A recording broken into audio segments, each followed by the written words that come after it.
Hey everybody, welcome back to Video Esoterica and our continuing series on the legality of software emulation. Because on June 2nd of this year, I put out a video saying that I thought Nintendo was going to go after software emulation in some way, shape, or form in the future. And while that video did well and I got a lot of good responses, about 25% of the comments in the comment section said Nintendo would never try it and that I was just whipping up some fear for views.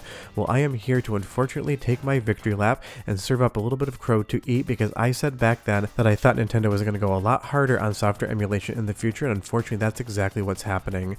It started with Nintendo hitting Valve with that Steam DMCA takedown notice in regards to the Dolphin Emulator, and while that made a little bit of sense, the developers of that emulator seemed to be poking the bear that was Nintendo with a very big stick. I thought that Nintendo didn't want any software emulation ever to appear anywhere so they could protect the revenue stream, even though software emulation is completely legal. Recently, Nintendo updated their content creator guidelines, and there's some absolute garbage crap in this thing. It was originally put out on November 29, 2018, and it was updated on October 24th, 2023. And the stuff that is in here is absolutely legally unbinding and absurd, but you know Nintendo, being a big corporation, is going to try to utilize it any way they can. What they're saying is, as long as you follow some basic rules, they will not object to you using gameplay footage or other content that they have produced within any sort of social media context. But it's very interesting, because they're saying you cannot show footage featuring unauthorized game consoles or software not licensed by Nintendo. That would mean, at face value, Nintendo is saying that they are not allowing you to show their games running on something like Mr. FPGA, a complete clean room reimplementation of the Nintendo 64 and FPGA logic. Now, I do a series on this, and if you've seen my channel, you know about it. Based upon the Nintendo content creator guidelines, they're trying to say that I can't show you Nintendo software running on Mr. FPGA. If I show you Beetle Adventure Racing and tell you it's running on Mr., they do not care whatsoever. They do not own this game, they just licensed it.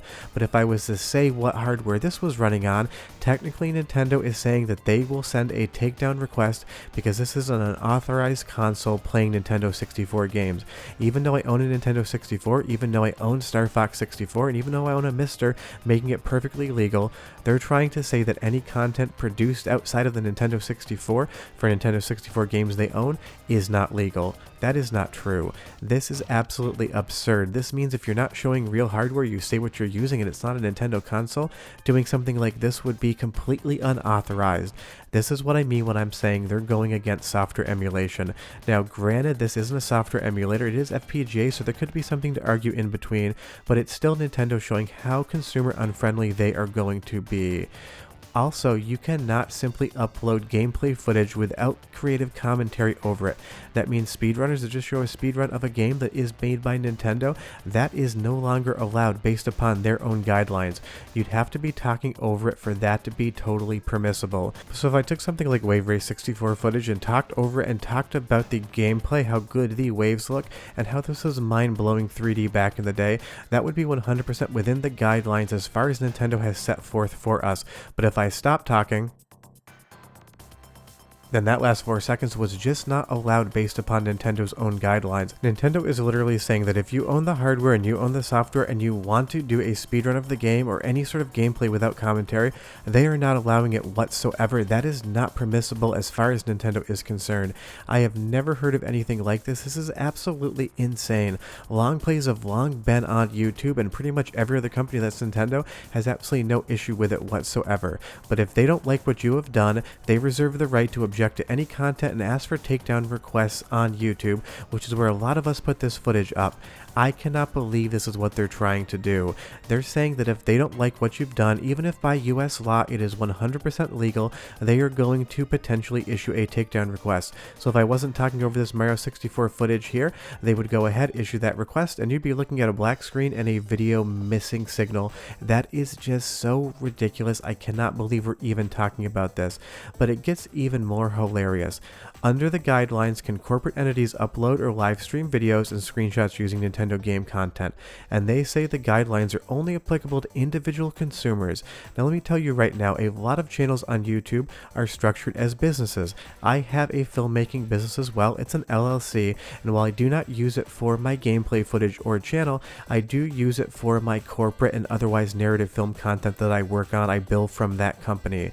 So if I do something under Video Game Esoterica, Tirka, as an individual who does not have a corporation behind it, Nintendo is saying that's okay. But every single channel on YouTube that has a business license and separates their taxes both personal and professional, Nintendo is saying you cannot put any footage of their gameplay up, even talking over it. That would be in violation of their guidelines. That is what that means. Again, filmmaker, not lawyer, but it's only for individual consumers. If you have a business license or any sort of business, do not put footage of Nintendo games on YouTube. They're going to get really mad at you. Now, as far as what means unlawful, infringing, or inappropriate content, we have to go through what Nintendo considers some of these. Now, the first thing is it says violates relevant laws, and I'm sure they're talking about emulation, but let's remember from my original video here, emulation, so long as you do it correctly, is not against the law in any way, shape, or form in the United States, and this video is based on US law. So when I do something like play Crash Bandicoot 3, when I own a PlayStation 1 and the disc and play it on my Steam Deck, that is 100% legally permissible. I am not doing anything wrong whatsoever, so software emulation, if done correctly, does not violate any laws. Now, the next one infringes the intellectual property rights of Nintendo. This means you can't make any fan games with Nintendo sprites, you can't do any fan fiction with Nintendo art. This is pretty much standard across the entire entertainment sphere as far as IP law is concerned, not really that weird. Involves illegally copied or modified game software produced using Nintendo's copyrighted materials would be fan games again, without Nintendo's authorization. This makes perfect sense, although that means that pretty much every single ROM hack is now going to be considered not allowed based upon what Nintendo wants. Shows how to use software or devices that circumvent security measures, including emulators. Now, this one would not stand up in any court of law in the US, but don't forget, we're not dealing with this legally, we're dealing with takedown requests, and you know full well YouTube's going to side with Nintendo. That would mean that showing you the Analog Pocket running game software, even if it's running off a cartridge, it is not authorized hardware, and again, Nintendo would consider this a breach of their guidelines, and they say that they can and will issue takedown requests to remove the footage from the internet, whether it's Twitch, YouTube, Facebook, anywhere else you could post footage. Something like Analog Pocket gameplay would not be allowed because it features an unauthorized game console that Nintendo did not make. So the Analog Pocket, even though it is perfectly legal, even though you put cartridges in the back of it, Nintendo is saying that footage like this they can and will take down if they feel like it. Now, I don't think they're going to do it to everybody, but they could, and that's the thing. Another one features graphic, explicit, harmful, or otherwise offensive content. You can have that one, Nintendo. They're your characters. I get you don't want them doing things they shouldn't be doing. That's pretty standard as well. Also interferes with the proper operation or impairs the safety of Nintendo products or services. Modification work that could potentially be electronically defective or cause a fire. I understand this one again. Now, the next one is interesting. It involves cheating, cracking, or unauthorized access. So a channel like Boundary Break that uses tools to show you what's outside of the camera would technically not be allowed either. But it's the unauthorized game consoles that really gets me. This is Nintendo going after emulation when they know they can't do it legally. I can't show you something like the Analog Pocket running anything made by Nintendo, but if I showed you footage running on my Sharp Twin Famicom, that would be 100% within the guidelines as far as Nintendo is concerned. I can't show you anything running on a Steam Deck. That's what Nintendo is saying, at least. Even though I own the consoles and I own the software and software emulation is legal, Nintendo is trying to say that this is not allowed and they can and will issue a takedown notice. If I talk about the best DS games to play on anything other than a Nintendo DS and show you anything other than a Nintendo DS, Nintendo is also trying to say that is not allowed. And don't forget, Analog just announced the Analog 3D, a complete reimagining of the Nintendo 64 in FPGA, and by the guidelines that Nintendo has set forth, because this is not an authorized piece of Nintendo hardware. So what is Nintendo going to do? Every single video about the Analog 3D when it comes out, are they going to try to remove those? Well, technically, based on the guidelines they are providing, it's an unauthorized game console, and they can and will send a takedown request and have that removed. The last one we have features video, images, sound sources that cannot be found in regular gameplay, including data mining. Well, you bought the cartridge, you can do whatever you damn well please with it. This is Nintendo doing what Nintendo does best, being anti-consumer and anti-fan. None of this would stand up in open court in the United States, and Nintendo knows that, so they're now trying to make an end run around all of this and say that you can't show anything but Nintendo gameplay on Nintendo hardware talking over it.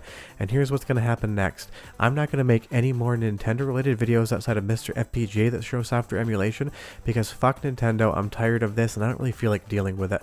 But I told you Nintendo was going to try this crap, they did, and that's the video. Bye bye.